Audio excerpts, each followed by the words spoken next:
5 stars. Would recommend? Would recommend. Would be parented by them again. My name is Alina Adams. I was born in Odessa, USSR. I wrote 2 books set in the Soviet Union.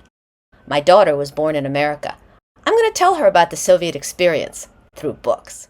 This week, our book is Stolen Lives by Joyce Yarrow, and for the very first time, it's actually the second book in a trilogy. We do have the first book, Sahara and the Lost Books of Light, also by Joyce Yarrow. We don't have the third one. It's a planned trilogy, but we're going to talk about Stolen Lives because Stolen Lives takes place during the Spanish Civil War, and the Spanish Civil War was a very interesting time when the world basically had to choose between 2 sides, fascism and communism.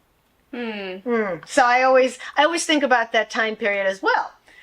That's just going to be bad whichever way you go. But there was quite a bit of international support for the communists who were fighting in Spain at the time. And in fact, in my next book called Go On Pretending, it starts with the heroine going off to Spain to fight in the Spanish Civil War as part of what was known as the Abraham Lincoln Brigade, which was American volunteers who went to Spain to fight against Francisco Franco, who was a fascist and who was in league with Hitler. So at the time, the choice was, yes, you'll go on the communist side. And a lot of people who went to fight weren't even necessarily communists. They were socialists, they were anarchists. But the ones, especially, this is an interesting detail, the brigade was the only one, the communist one, was the one that allowed women into combat.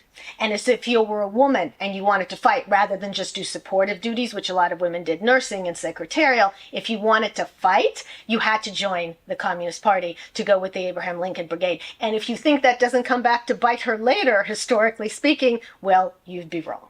But today we're actually talking about this book, which is interesting because it is also a fantasy in that the lead character, she can see, okay, get this, she can see through the eyes of people who she's related to who have since died.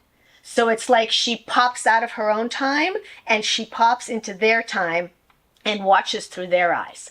So my question to you is, if you could pick which of your dead relatives you could go back in time and witness something from their life through their eyes, what would you pick?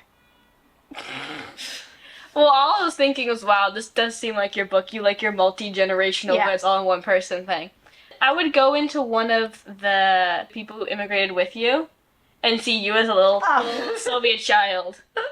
I think that'd be funny. No one enjoyed me being a small Soviet child. Not even me. I didn't enjoy being a small Soviet child, but that is what you'd want to do. You'd want to observe me being a small Soviet child. What about taking me out of the equation? What historical time period would you want to see?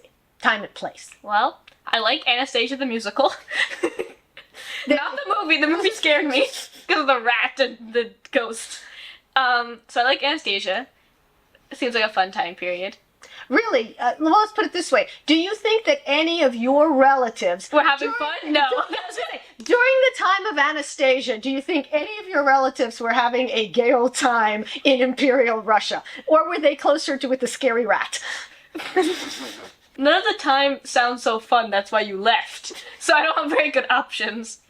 I guess what I would find interesting would be like when you first came to America and like seeing the way that community of like newly immigrated people were in America, because they'd speak English there, so I know what was going on. And I just feel like you could have a lot of interesting like seeing how everyone had to adjust to America. The backstory to Stolen Lives is that during the Spanish Civil War, in order to keep their children safe, some of the people fighting on the sides of the communists in Spain sent their children to the Soviet Union for safekeeping. And the children ended up staying there for 20 years. And some of them were repatriated as adults. So my question to you is, do you think that's the right thing for parents to do in order to protect their children, to send them away?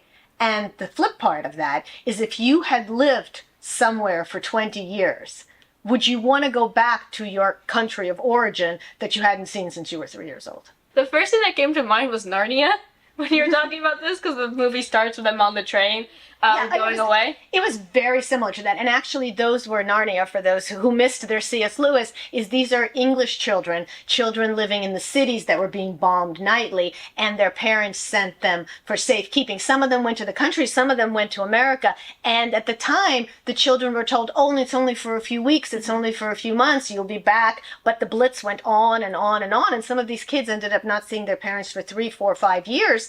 And when it was time to come back, their feeling was, go back, this is where I live, this is my family, this is my home. So it's interesting that you made that connection. I don't know, you keep asking me questions about parenting, like I know how to parent. No, here's the thing. You don't know how to parent, but you have an opinion on how you were parented so as a child. So I'm asking, here's what I'm doing. As a parent, I'm asking how a child would feel about a certain situation, because that can help guide parenting. Oh, so you want a performance review of your parenting, basically. Excellent. Yes. In fact, let's do that. Please give me a performance review of my parenting. 5 stars. Would recommend? Would recommend. Would be parented by them again.